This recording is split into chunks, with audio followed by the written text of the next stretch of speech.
ಬಳ್ಳಾರಿ ಮಹಾನಗರ ಪಾಲಿಕೆಯ ಕಥೆ ಇದು. ಆ ಮಹಾನಗರ ಪಾಲಿಕೆಯಲ್ಲಿ ಕಾಂಗ್ರೆಸ್ ಪಕ್ಷನೇ ಮೆಜಾರಿಟಿ ಇದೆ. ಮೇಯರ್ ಆಯ್ಕೆ ಆಗಬೇಕು ಅಂತಂದ್ರೆ ಚುನಾವಣೆ ನಡೆದರೆ ಕಾಂಗ್ರೆಸ್ನವರೇ ಮೇಯರ್ ಆಗ್ತಾರೆ.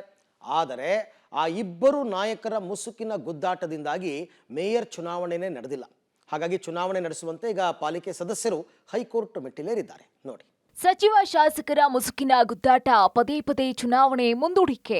ಮೇಯರ್ ಆಯ್ಕೆಗಾಗಿ ಹೈಕೋರ್ಟ್ ಮೆಟ್ಟಿಲೇರಿದ ಪಾಲಿಕೆ ಸದಸ್ಯರು. ಕೆಪಿಸಿಸಿ ಅಂಗಳಕ್ಕೂ ತಲುಪಿದ ಬಳ್ಳಾರಿ ಮಹಾನಗರ ಪಾಲಿಕೆಯ ಪಾಲಿಟಿಕ್ಸ್. ಮೇಯರ್ ಆಯ್ಕೆಗೆ ಮುಹೂರ್ತ ಯಾವಾಗ ಅಂತಿರುವ ಬಳ್ಳಾರಿ ಜನತೆ. ಬಳ್ಳಾರಿ ಮಹಾನಗರ ಪಾಲಿಕೆ ಚುನಾವಣೆಯಲ್ಲಿ ಕಾಂಗ್ರೆಸ್ ಹಾಗೂ ಪಕ್ಷೇತರ ಅಭ್ಯರ್ಥಿಗಳ ಜೊತೆ ಸೇರ್ಕೊಂಡು ಮೆಜಾರಿಟಿಯಲ್ಲಿರುವಂತಹ ಕಾಂಗ್ರೆಸ್ ಸರಾಗವಾಗಿ ಮೇಯರ್ ಆಯ್ಕೆ ಮಾಡಿ ಆಡಳಿತ ನಡೆಸಬೇಕಾಗಿತ್ತು.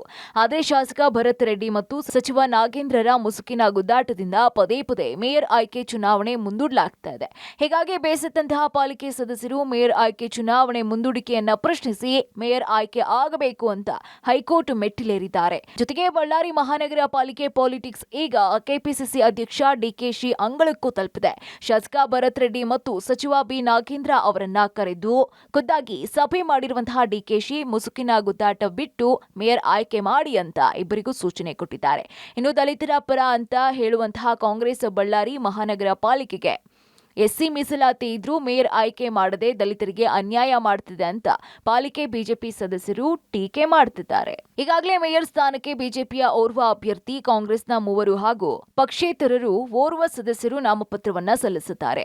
ಚುನಾವಣೆ ನಡೆದು ಈಗಾಗಲೇ ಮೇಯರ್ ಆಯ್ಕೆ ಆಗಬೇಕಾಗಿತ್ತು. ಆದರೆ ತಮ್ಮ ಬೆಂಬಲಿತ ಅಭ್ಯರ್ಥಿ ಮೇಯರ್ ಆಗಬೇಕು ಅಂತ ನಾಗೇಂದ್ರ ಹಾಗೂ ಭರತ್ ರೆಡ್ಡಿ ನಡುವೆ ಫೈಟ್ ಜೋರಾಗ್ತಾ ಇದೆಯಂತೆ. ಪಕ್ಷೇತರ ಅಭ್ಯರ್ಥಿ ಮಿಂಚು ಶ್ರೀನಿವಾಸ್ ಪರ ನಾರಾ ಭರತ್ ರೆಡ್ಡಿ ಇದ್ರೆ, ಕಾಂಗ್ರೆಸ್ ಅಭ್ಯರ್ಥಿ ಶ್ವೇತಾ ಪರವಾಗಿ ನಾಗೇಂದ್ರ ಬ್ಯಾಟಿಂಗ್ ಮಾಡ್ತಾ ಇದ್ರಂತೆ. ಹೀಗಾಗಿ ಇಬ್ಬರು ನಾಯಕರಲ್ಲಿ ಒಮ್ಮತ ನಿರ್ಧಾರ ಇಲ್ಲದೆ ಇರೋದೇ ಪದೇ ಪದೇ ಎಲೆಕ್ಷನ್ ಮುಂದೂಡಿಕೆ ಆಗುವಂತೆ ಮಾಡ್ತಾ ಇದೆ. 39 ವಾರ್ಡ್ಗಳಲ್ಲಿ ಕಾಂಗ್ರೆಸ್ 21 ಜಯ ಸಾಧಿಸಿದ್ರೆ 13ರಲ್ಲಿ ಬಿಜೆಪಿ 5 ಪಕ್ಷೇತರ ಅಭ್ಯರ್ಥಿಗಳು ಗೆಲುವು ಸಾಧಿಸಿದ್ದಾರೆ. ಹೇಗೆ ನೋಡಿದ್ರು ಕಾಂಗ್ರೆಸ್ ಮೆಜಾರಿಟಿಯಲ್ಲಿದ್ದು ಕಾಂಗ್ರೆಸ್ ಅಭ್ಯರ್ಥಿಯೇ ಮೇಜರ್ ಆಗಬಹುದು. ಆದರೆ ಶಾಸಕ ಭರತ್ ರೆಡ್ಡಿ ಮತ್ತು ಸಚಿವ ನಾಗೇಂದ್ರ ಮುಸುಕಿನ ಗುದ್ದಾಟದಿಂದ ಹೀಗೆ ಮುಂದೂಡಿಕೆ ಆಗ್ತಾ ಇದೆ ಅಂತ ಹೇಳಲಾಗ್ತಾ ಇದೆ. ಬಳ್ಳಾರಿ ಮಹಾನಗರ ಪಾಲಿಕೆ ಮೇಯರ್ ಹುದ್ದೆ ಖಾಲಿಯಾಗಿ 2 ತಿಂಗಳು ಕಳೀತಾ ಬಂದ್ರು ಮೇಯರ್ ಆಯ್ಕೆ ಆಗಿಲ್ಲ. ಜೊತೆಗೆ ಎಸ್ಸಿ ಮೀಸಲಾತಿ ಇನ್ನ ಕೇವಲ 2 ತಿಂಗಳು ಮಾತ್ರ ಇದೆ. ಅಷ್ಟರಲ್ಲಿ ಆಯ್ಕೆ ಆದ್ರೆ ದಲಿತರಿಗೆ ನ್ಯಾಯ ಸಿಗುತ್ತೆ. ಜೊತೆಗೆ ಬಳ್ಳಾರಿ ಅಭಿವೃದ್ಧಿ ಕಾರ್ಯಗಳು ಸಹ ಎಂದಿನಂತೆ ನಡೆಯುತ್ತೆ. Naveen Pardeshi, public TV.